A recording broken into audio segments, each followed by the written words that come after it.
growing up, I think my parents really strived to show me that, they could have things handled. Now, mind you, I also grew up with quite a number of adults. So I feel like I was the epitome of it takes a village to raise a child.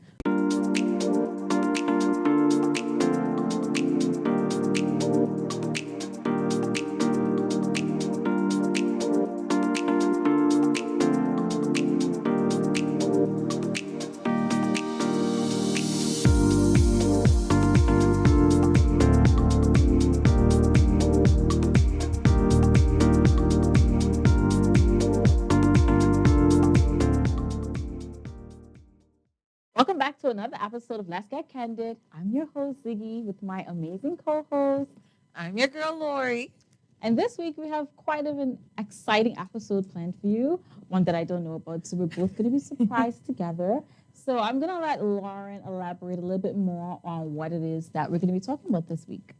All right. So, guys, we have had a discussion, and it's been an ongoing discussion, I think you'd agree, about us wanting to be candid. We've got this show, Let's Get Candid, and we're supposed to have these authentic and transparent conversations. But the topic comes up where it's like, are we ourselves being authentic and transparent, Now, roughly, it'll be encompassed around vulnerability. Ziggy, you look a little worried. Are you scared? I don't know. Let's just let's see how it goes. If you had to describe one word for how you feel right now, how do you feel?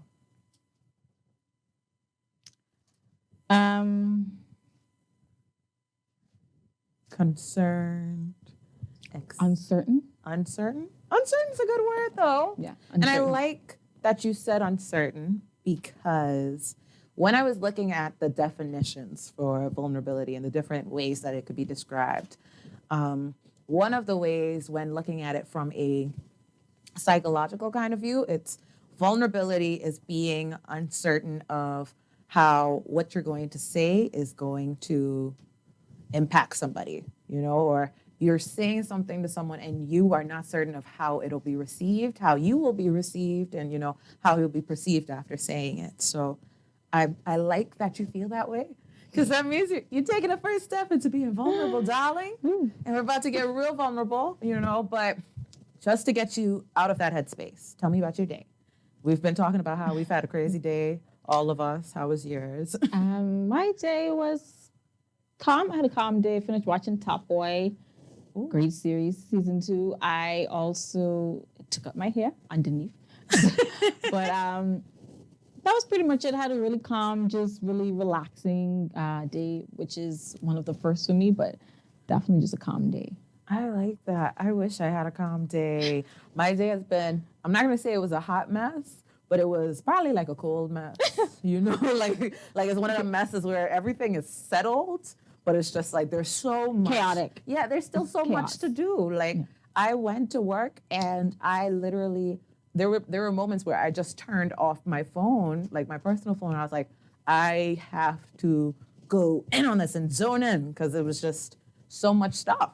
And then after work, having more stuff to do is just like, oh my gosh. And be here. Yeah, be here and come looking so lovely for you guys on Let's Get Candid. So I'm excited for this conversation. I hope you are too. And I hope you guys are as well. So we're just going to take a quick break. And when we get back, we'll be diving in to getting vulnerable and getting candid here on Let's Get Candid. So stay tuned. This message is brought to you by Island Bargains. Welcome back to Let's Get Candid. So right before we left, we were just starting to talk about, vulnerability. And Ziggy actually got a little vulnerable with us and letting us know she felt uncertain about how things are going to go in this episode. So I want to start us off with figuring out, okay, so what does it mean to you to be open and candid and vulnerable? Like what does that mean? Okay, so for me, with vulnerability, being candid, being open, it just boils down to one thing, which is being authentic, being your true self, just being one with yourself. and being okay with yourself in your own space, but also in public spaces, because your vulnerability, right? The idea when I think about vulnerability is also those sensitive bits about you, those parts about you that you're still trying to figure out, that you still haven't come to grips with, and so all those things that you're composed of, and you have to like show a bit of them, even when you don't want to. So I think that sums it up for me. Okay, you said something that I want to go deeper on, where you said, all the bits that are uncomfortable to expose about you, that you're still trying to figure out. So how does it feel trying to do that, Trying to do that, I'd say it's a bit of a challenge, because you're trying to figure out, well, you're trying to accept these pieces of, then you put it in a public space, not even a public space, but then you bring other people into something that you haven't quite navigated yourself as yet. So I think it's almost like, if you think about a cut or something along those lines, right? It's still, during the first couple of weeks, it's still quite tender. If you touch it, it's going to sting. So it's during those phases where, if you bring someone in, it still stings a bit, but, just exposing that part of yourself and not being sure of what that other person or persons might think about that particular part or part of yourself. And I like what you said, where you likened it to like a cut. Because for me, when I think about vulnerability, oftentimes I find myself feeling like, it requires you to really take a piece of yourself, and have to give that to people. Though I do feel like you have to give to those who you think are deserving of that kind of vulnerability, I wouldn't say that it's something that you could just throw out anywhere, but nonetheless, it's still a piece of you that you have to give, and sometimes it hurts to give that, or even it's scary, like, would you say it can be a little frightening, or not even frightening, but daunting to be like, oh gosh, maybe I'm not being as open with this person as they are with me. So probably I need to start doing something else, so that way they feel like I'm giving the same amount of effort, Have you felt like that in a situation? I tend to always feel like that. A lot of times, not all the time, but majority of the times, I know that if I reflect on my friendships, most of my friendships, my friends were vulnerable to me first. And then it took me a few months to warm up. And then, like, I kind of like, maybe I'm vulnerable on a surface level. So it's just very, I guess you can say shallow. It's quite really shallow at the beginning, until I've built up, I guess, enough stamina, or just the courage to show more bits about myself to someone. I think it just ties into a bit of knowing that this person will always, never say, no one will always be there, but I think just knowing that this person is here, so being sure, or having that sense of security, of Having that faith in them. Yeah. Okay, so I can say on each side of my family, I off the top of my head, I know two cousins who I am absolutely the closest with. And that is my cousin Danielle on my dad's side, and my cousin Jewel on my mom's side. And with Jewel, me and Jewel grew up, we're less than a year apart. We were always dressed alike whenever we went out. Like, it was always little Judith, little Lisa. We were a pair. And my older cousin, her brother Xavier. And with Danielle's 2 years older than me, right? But every time that I would go to Grand Turk and they would send me by my dad's family, Danielle was that cousin who was in the house, because that's where she lived. So she was who I was around growing up. And it's funny because growing up, both of them hated me. Like, well, that's interesting. I was absolutely bullied by my cousins growing up. And it's crazy to look back on it. I always tell people, like, right now, Jewel is the sweetest person on the planet. So she wasn't sweet before. Oh no, Jewel got out all her wickedness when she was younger. But like, Jewel is the absolute best person on the planet to me right now. There's not a bad thing under the sun that I can say about who Jewel is today. I think she is the closest to an angel on the earth. But growing up, we weren't like that. Growing up, we used to fight all the time. I remember when I was little with Danielle. Danielle used to absolutely just despise me at certain points. Daniel's gonna watch this episode. She's gonna be like, "Did Lauren just?" Yeah, she's gonna be like, gosh, Lauren really out here putting out our business. But no, growing up, I'm the baby on both sides. So I was the last girl. And because Danielle's 2 years older than me, I can remember our grandmother always being like, Danielle, go make Lauren her milk. Danielle, go get this for Lauren. Danielle, help Lauren make a sandwich. And Danielle was just like, I don't want to do this for this child.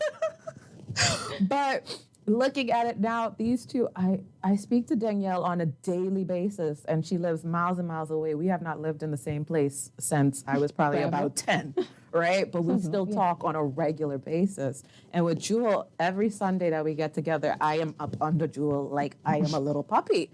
And for me, building up that sense of being vulnerable with them, and being able to be like, I miss you and I love you so much. And like, it took a while to get there, even though I've always known them, Now, with other people in my family, like, for example, my sister. So I don't have any brothers like you do. You have little ones. And I don't have any sisters, so I guess it's a trade-off. With my sister, me and my sister are very much alike. We're very emotional people. So it has always been really easy for us to be vulnerable with each other. And my sister is like an open book. She will just say whatever is on her mind whenever it is on her mind. And I'm quite similar. So I want to know with you and your siblings, is there a space where you guys do get vulnerable? Because I know you said before you grew up like a tomboy, and like we've had this conversation where in our society, when we're raising our sons, we raise them up to be like tough, and there's no crying, what you crying for, or anything like that. So being raised around so many boys, not that you were raised like a boy, but you were raised around them. So what kind of influence did that have on you? Okay, so I think the first part you asked me, but the vulnerability with my brothers. So I have 4 brothers. I think my oldest brother now, please forgive me, I don't remember the exact age, but I know he's like, if he's not 40, he's a little over 40. So that's like 20 years, maybe about 20 years older than me. Mm-hmm. And then my youngest brother, he is 2 years older than me. So all of my brothers were quite way older than me. And so there's one brother that two actually. I'm not going to call them names on set, but there's 2 brothers that I was able to grow really close with because I was always around them.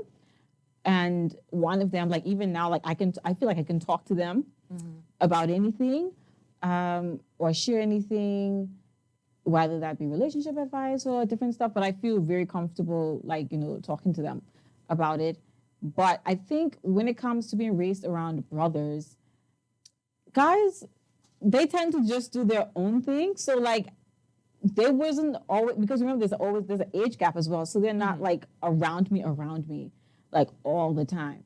So it was like 2 of my brothers, and then the oldest one, he had left earlier on because he was like, he's ages older than me.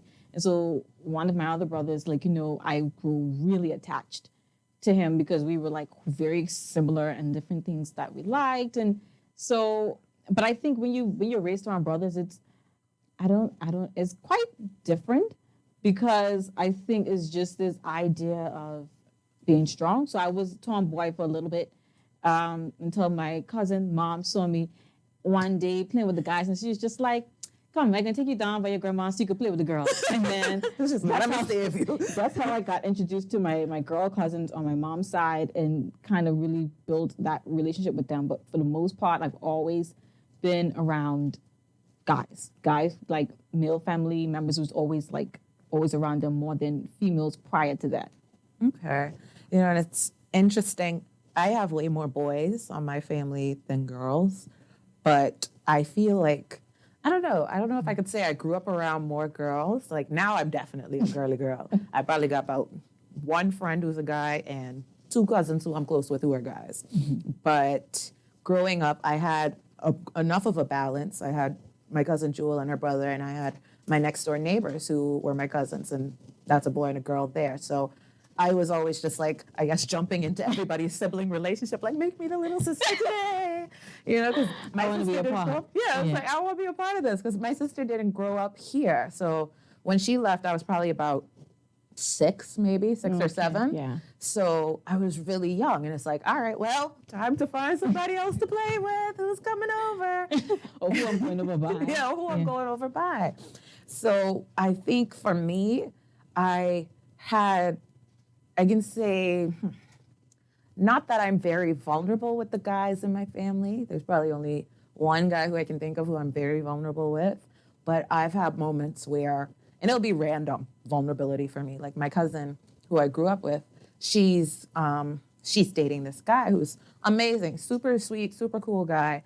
And I can remember one day I had the most stress trying to figure out my life, and I called him. And it's like, we don't have this super close relationship, but there was something about him that made me think, okay, you know what? can trust him. Yeah, I can trust you with this, and you're going to give me some sound advice. And I feel like I probably got that from growing up around guys in a balanced way, I guess. But even then, like I said, I've probably only been around him max 2 times. But Well, that was a bold move. yeah, but in those two times, I got to know him so well, where it's just like, and I think it goes back to us saying, with vulnerability, you're giving and you're taking, like, I get cut. So there's this piece of me. And I think with him, he gave a piece of vulnerability to me. So I felt comfortable later on giving that back. Now, also in the breadth of family, I want to know, because I think you and I have had similar conversations when it comes to our parents. Okay. And I know you were dreading this topic, but would you say you're vulnerable with your parents, or have they shown you vulnerability when you were growing up? Okay, I would say that me and my mom is very similar.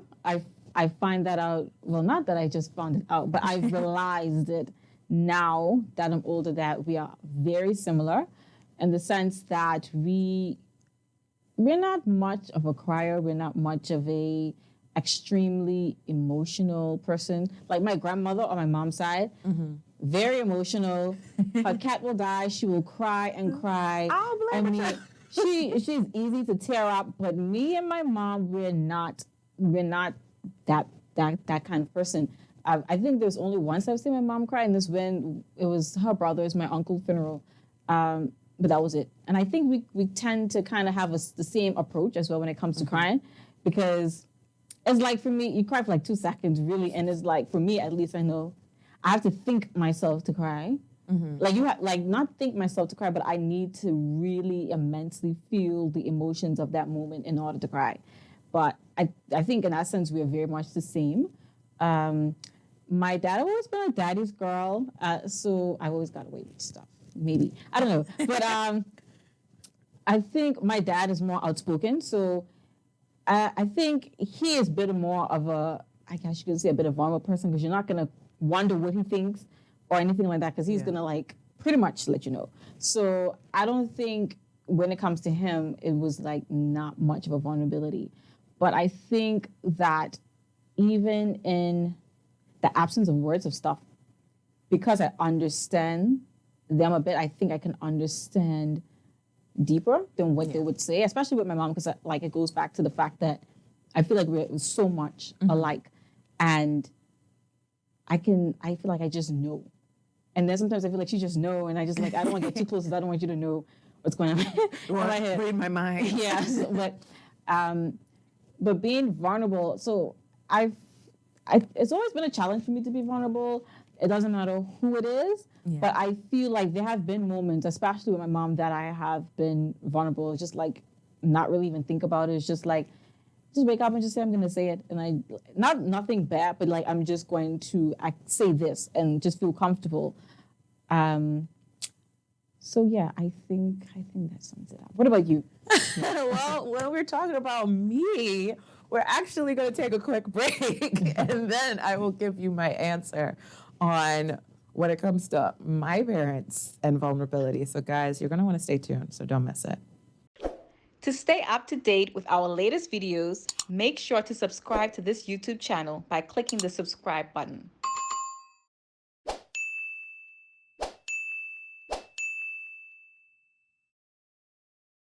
right, so welcome back to Let's Get Candid. Right before we left, Ziggy had actually posed a question to me that I had asked her initially, which is about vulnerability and were my parents vulnerable with me? Did they show vulnerability? And I guess the easiest way to go about this would be growing up. I don't really feel so. You know,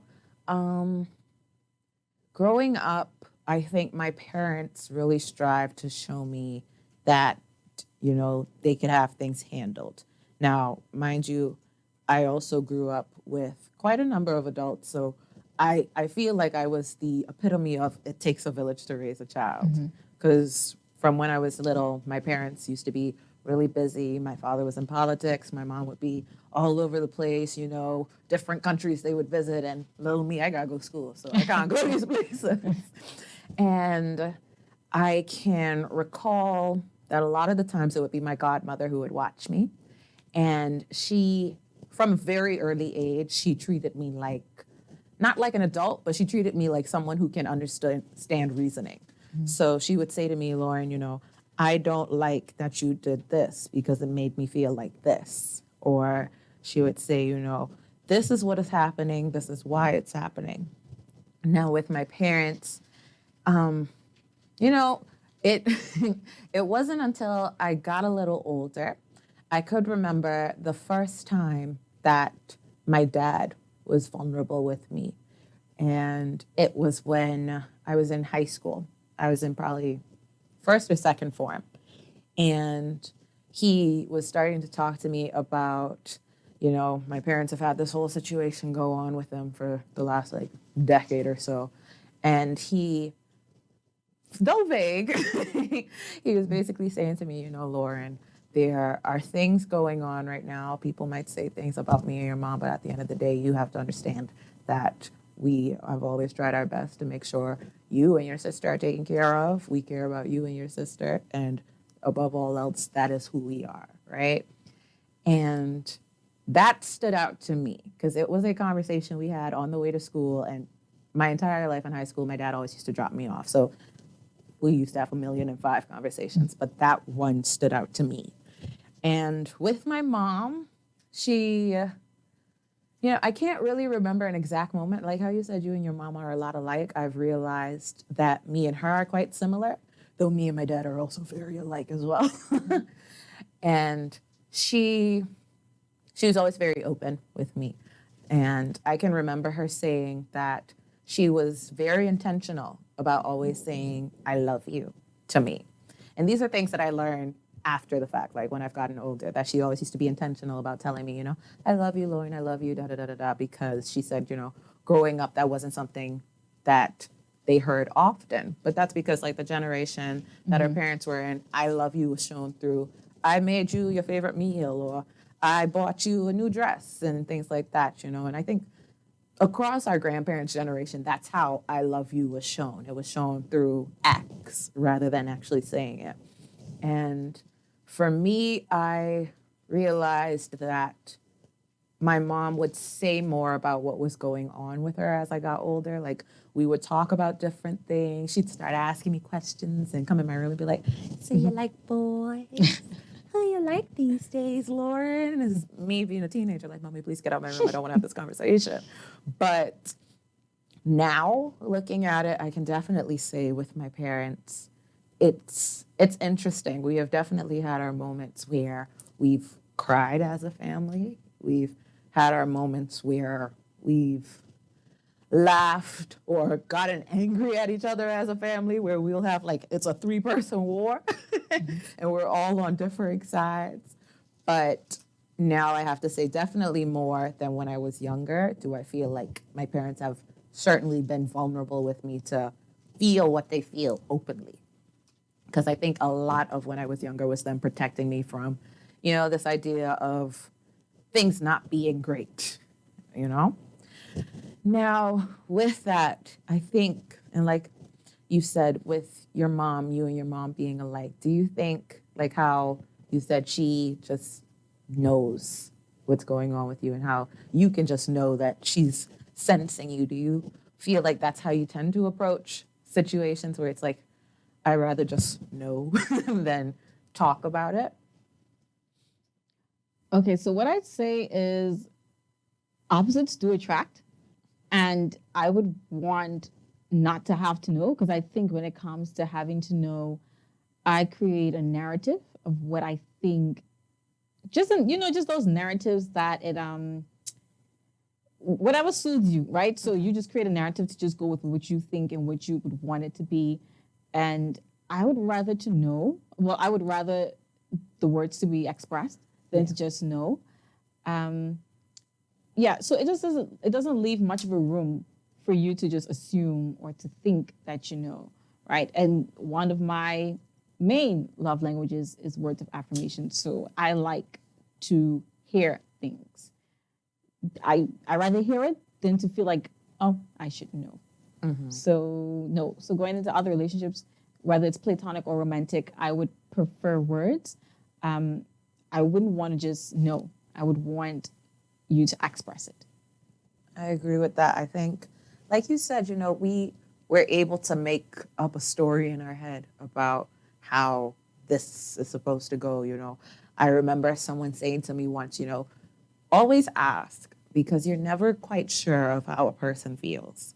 Because it could be where, for example, maybe a friend of mine, I haven't heard from them in a few days now. Instantly, I'm starting to think, oh gosh, she must not like me anymore, this, and the third. And it's like, well, maybe it's just that she's busy and she actually does want to talk to me. But every time she gets the opportunity to, it's not even that she has a full opportunity. It's late at night and she's like, oh, Lauren's probably asleep. So what's the point, So I do think for us, it's better to have it be vocalized in situations where, especially you're getting to know somebody, and things are still very, touch and go at that point in time. And with this conversation about how our families are, do you think as a culture, as a community, that we approach vulnerability in the kind of way where it's like taboo, it's weird to talk about it, or even weird to be that way? I would say yes. In our culture, we do approach it from a standpoint of, you shouldn't be this open person. There should always be a mystery to you, and people just need to figure it out and figure it out. And I don't think that people need to be figuring out things. I think that we should be open and be vocal and express it. And I know oftentimes that's not an easy thing, because I am not. And I said at the beginning of the season, and I'm pretty sure that you may have caught the drift, but I'm not always that most vulnerable person.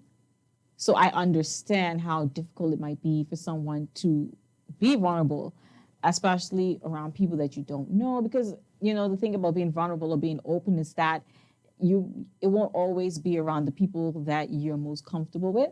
Yeah. And my friend had said something to me earlier this year. I think it was about earlier this year, and it was just so random. My friend Brenisha, who always have the most amazing words of encouragement, but she said to me that, I think it was under one of my videos, I was like doing some preaching, something very preaching. But anyway, she she switched it, and she was just like, Ziggy, I think that everything that you went through would not be in vain, and that God would use your story to empower other women. And I was just like, I really do believe that. But I think for me, it's all about being vocal enough to actually share that story. And so when I did, so Ruth had an event, Ruth Forbes, the CEO of Fortis, she had an event with Jules Ablaze, and she asked me to speak. And I remember preparing for that, and it was much of a task, because at the beginning, I was like, what am I going to talk about? And I was kind of sold I was going to talk about a different topic. And then even up to the night before, I was like, I know I should just tell her, like, you know what? I'm not going to do it. I'll just do the hosting part of it, and just, let's just forget about the other part. And for me, that was a point of, and then I got there and I was still thinking the same thing, because I was like, okay, I don't even know a lot of these people here. And I was like, but I'm going to share this story. And it's just like, whoo. But I mean, eventually, even before I got on the stage, I went to the back. I went to the bathroom. It's just there. I was just like, what am I going to do? What am I going to say? And I just went. And then I was just like, okay, just do it. Like, you're already here. You always have a choice. But I mean, at that point, I already committed myself to something. And once I commit myself to something, I want to do it. So I did it, and I also posted on my social media page, but I got a lot of great feedback, a lot of persons who felt like, they can resonate with that story, even though it wasn't extremely in depth, but I tried my best to allow people to be in that space that I was in. So being vocal in our community, for sure, is not the most easiest thing because we are a small community. And so you feel like people will get to know everything about you. But I do feel like you have a story that you have to share because our stories are not this selfish thing, right? We use our stories to allow God's light to shine and for people to understand how imperfect we are, but how perfect God's strength is and how perfect God is to, allow us to see the fruits of our labor and to just be in that space that He's created for us to be in. With you talking about your experience with Jewels of Blaze and me being able to be with you along for that journey and seeing the growth of you through that, I want to know, is there anybody, when you look at our community, is there anybody who you think exemplifies the level of vulnerability you're striving to be at? Yes. My friend Bernicia, I'm going to say my friend Bernicia again because ever since I've met Bernicia, she's always been this like very vocal person. She's always been like, this is who I am, right? That's what it is, I've seen Bernicia cry before. I was so surprised. I tell her, oh my gosh, I don't know you cry. So like, I've seen a lot of different aspects and parts of her. But I remember when I lived in London, she was living in London, one thing she said to me is like, I want you to be vocal more. I want you to speak more. And at that time, I was just like, whatever, but it's interesting now to see how, those events have played out. But definitely she has been one of my friends that, I highly admire when it comes to being vulnerable because she's just like, this is who I am. This is what I think. I stand up if it's wrong. I stand up for it's right. If I got to cry, whatever it is, but this is what it is and this is who I am. I love that. And my last question for the segment, I want to know, what do you think it's going to take for you to get to that point? To be honest, if I'm going to be completely honest, I don't even know what it's going to take. I think that I'm just trying to figure it out as I go, like what works and how should I approach this? I think one of the things that I'm trying to do at the moment is not worry about the little things surrounding it and just focus on the main theme. How do you feel? And just express that. Because I feel like once I start to think about all the other surrounding bits, it's like, okay, I'm not going to do it because this seems like a trap or it seems like I'm going to something and I'm not sure. So when I start to think about all those other things, it's a no for me. So I'm just forget about the outside bits. And just focus on, the main thing. And once I focus on the main thing, but also focusing on how I feel and just expressing that, whether that sounds good, whether it sounds bad, just doing that. Another outlet for me has always been writing. Yes. And I've always been very, at the beginning, I've always been very, not secretive, but very, I can't remember the word I'm looking for, but I've always been very protective about my writings. So I wouldn't really allow a lot of people to read it because when I write, it's on. Like, I'm going to express exactly how I feel. And yeah, sometimes you don't want to read exactly after I feel something like what I've written. But I will be very vulnerable in my writing. Lately, I've shared more of it, but definitely writing has been an escape for me in terms of expressing how I truly, truly feel. Thank you for sharing that. And I want to tell you this from now. I am so proud of you. I hope you know that. I don't want to make you cry and I don't want to make myself cry, but I'm so proud of you. Thank you so much, Lauren. And I think, let me see this before I slip my head. You've made it easy for me to be a bit vulnerable. And it just ties back into being able to feel like you can connect with someone, connect with their vulnerability as well. So we share maybe not the same story, but there's similarities. Or we might share bits and pieces, right? And then you feel more comfortable to yourself because I think it just goes to this thing of just feeling seen. A lot of times people see us, but do they really see us? So thank you for creating a space for me to feel seen. Gosh, my heart. Guys, we are not done with this episode just yet. We have more vulnerability coming for you in our next segment, so please don't go anywhere. Stay tuned to Let's Get Candid. This message is brought to you by Long Bay Express. Welcome back to Let's Get Candid. So guys, like I promised, we have another segment for you, and it's one of our personal favorites. It's What You Know About Us, where we answer questions from this very mysterious bowl written by our producers who love to force us to think deeply and get really, really vulnerable with you all. So, Ziggy, you want to pull out the first question? Okay. Yes, my arm ain't long enough. Okay, let's see. Oh, read it. What has been your greatest struggle? What a question. I guess on the topic of vulnerability, I mean, it has always been vulnerability and a sense of being extremely open with my feelings, my thoughts, without trying to sugarcoat it. I feel like sometimes I try to find the very nice way on how to say something that isn't so nice. So let's say you feel angry.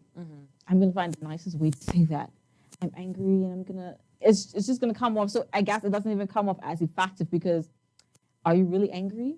So I think it's always been just struggling to show my emotions in its most genuine, authentic state without me trying to make it to seem something or needing to think. I need to think about it first so I can come and I can say the right thing.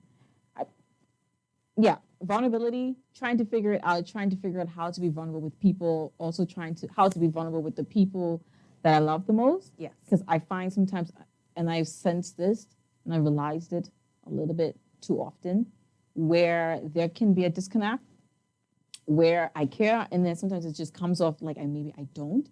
When I do, I just think it's just a process of me trying to figure out like how do I even be that? How do I do it? What does that look like? What does that look like for me? Because we know that everything doesn't look the same for everyone.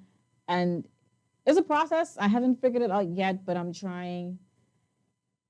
We'll see what happens. I don't know, but it's a process. I like that. For mine, it's actually the opposite. I have an issue with being too vulnerable. So there's this whole thing of you talk some, you keep some. I have a problem with keeping some, right?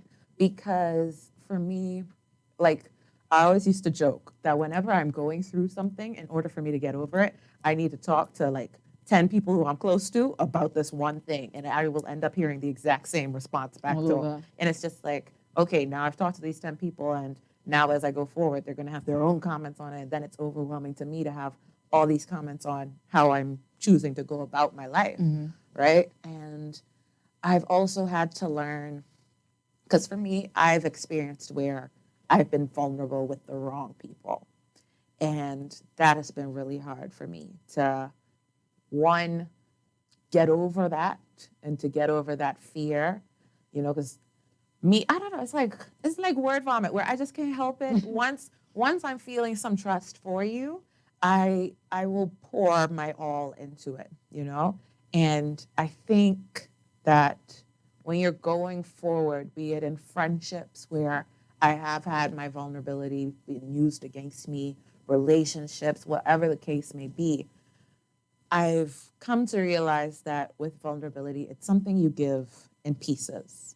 It's always, I'll give a little more, I'll give a little more. It's not something where, okay, we've reached from point A to point B and now boom, my whole soul, no. Yeah. I think it definitely has to be something where as you get closer with people, and I think that's how you build close friendships, is the longer and not even the longer, but the more work and effort you put into building that kind of relationship, then the more vulnerable you become with that person. And for me, I don't think I did the right background checks, I guess you can say. Background check. Yeah, I think I did like a quick bypass on background checks when it came to my vulnerability. So now I am learning how to be less vulnerable, as well as learning when to be vulnerable, because I don't think everyone deserves that vulnerability. I agree with that. All right. So next question. Yeah, I'll let you take this one out.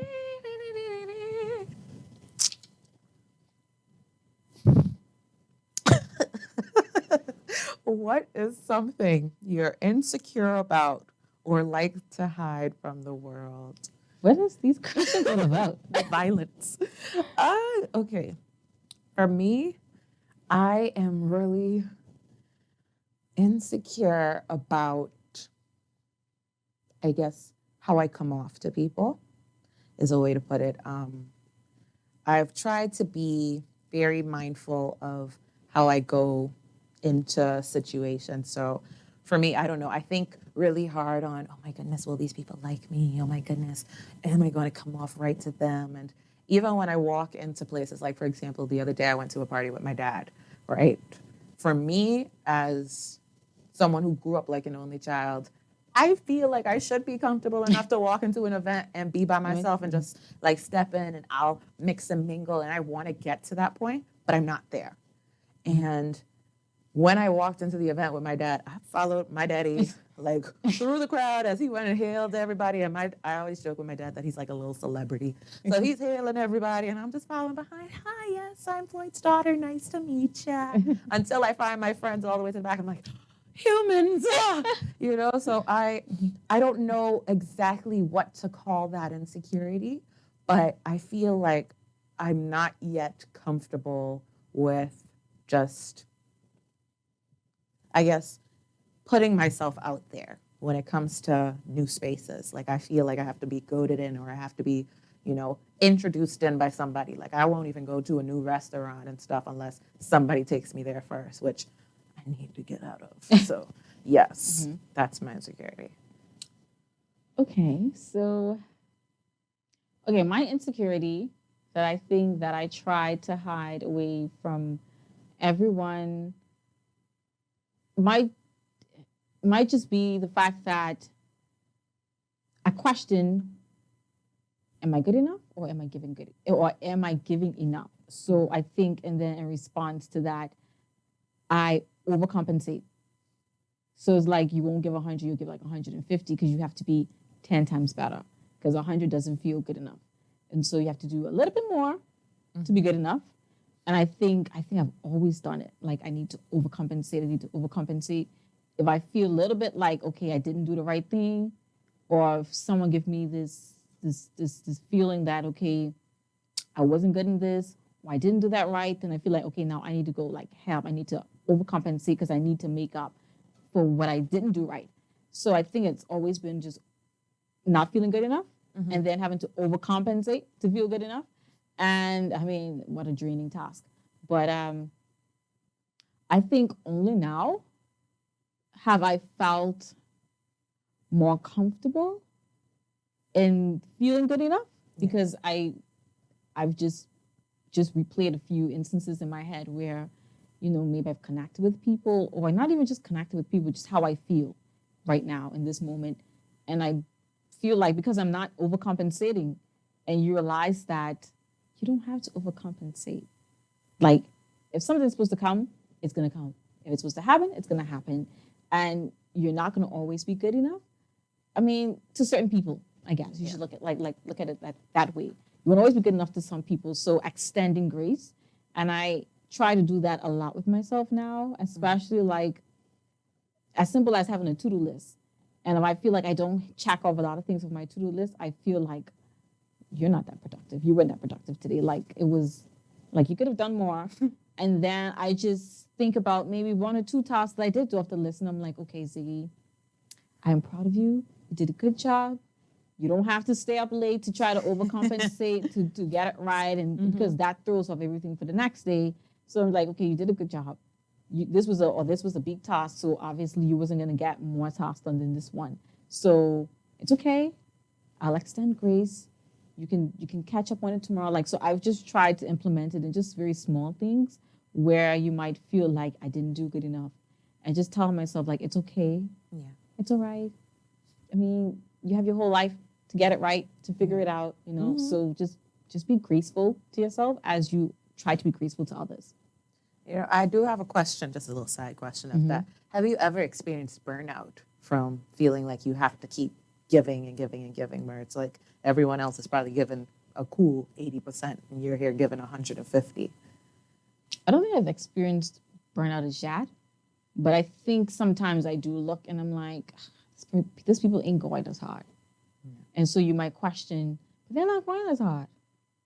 So why is it that I'm going so hard and it's not happening? Yeah. So it becomes that spin-off question where like, I am going extremely hard. So why is it not happening? And I've learned a little after the pandemic, I think. Well, the pandemic's still going on, so I mean a little after 2020 when I say pandemic, that timelines. And not just timelines, but also that you don't have to try to do what someone else is doing because it's getting them the attention that you think that you want. Just focus on yourself. Just do what works for you. You know, everything falls into place, and not rushing the timelines. You know, everything falls into place. I saw a note from my Snapchat memory maybe a few days ago. So it was a 4-year memory, and it had the scripture verse on it. Because I like to put sticky notes around the room, and then I like to do affirmations. And one of the sticky notes said, God is going to give you more than what you've asked for. And I was like, 4 years later, I feel like this is very true. Yeah. That God will give you more than what you've asked for. And even sometimes not give you what you've asked for because you don't know what you're asking for. And I came up with this little quote. I hope my producers don't have no color cards up while I'm talking. But I came up with this little quote when I was living in London. It's, we never realize how ill-prepared we are for the things that we ask God until we get it. Yeah. So a lot of times we're like, I want this, and I want it now. But what if you got it now? If You you're being weren't really ready for it. honest. Yeah, and then you mess it up. And then who's to say you get another chance at it?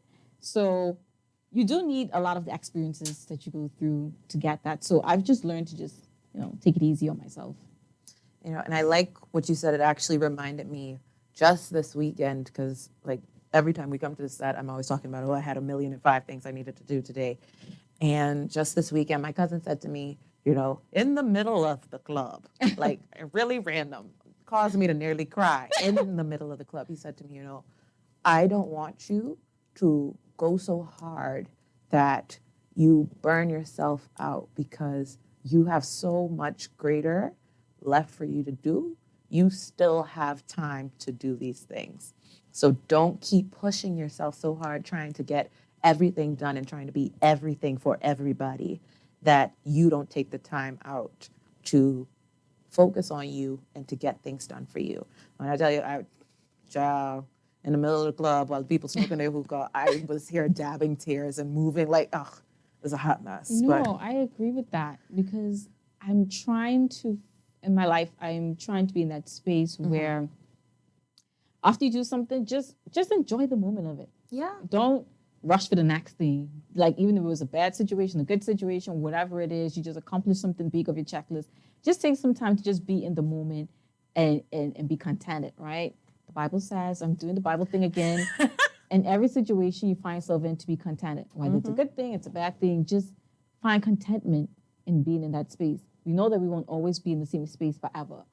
But during that time, there's always something to learn, like you've mentioned earlier. So just be there, just take it all in, because you may never be in that space again. Moment. Yeah, so just breathe in. What's it? Breathe in the fresh coffee? Yeah, is it that one? Or breathe in the flowers? I don't know. It's one of them. Take time to smell the roses. Oh, yeah. Take time. It's that one. Well, this was so great. I am so happy that, these questions, as crazy as they were, they did definitely bring a good conversation for us. And guys, we're going to come right back with Let's Get Candid. So please stay tuned. To stay up to date with our latest videos, make sure to subscribe to this YouTube channel by clicking the subscribe button.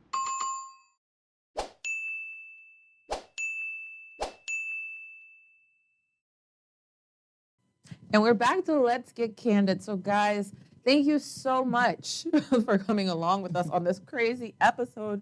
Ziggy, how do you feel after going through this episode, everything that we've spoken about today? How do you feel right now? Okay, so entering into the episode, very uncertain, very walls up because I didn't have any parts in the episode, so I don't know what to anticipate. And so for me, it was like I need to be a bit guarded because I don't know what is going to be asked, and then what should I say? And then going into the episode, it was just like, just feeling like, I guess a feeling of feeling overwhelmed, like, oh my gosh, do I have to do this? Do I have to answer? Do this have to happen? And then I think as we continue to go along, it's okay, questioning, okay, am I doing it good enough? Like, am I hitting the mark? I have a perfection problem. So yeah, so trying to figure out, like, is it being perfected? And then not feeling like it's being perfected is another thing. So it's like, okay, am I not doing this right?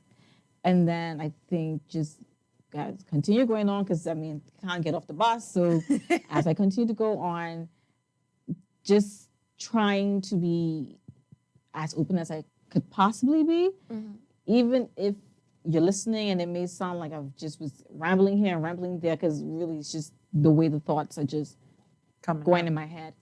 But I hope that this episode, you may have seen a different side of me, or maybe you've seen that this girl does have walls up. I don't know what your takeaway may be, but I hope that the takeaway would will allow you to know that there's people that feel exactly like you. If you're someone who struggles with being vulnerable, being open, expressing emotions, even though you might feel them deeply, that you will feel like you can resonate with someone, that you can feel connected.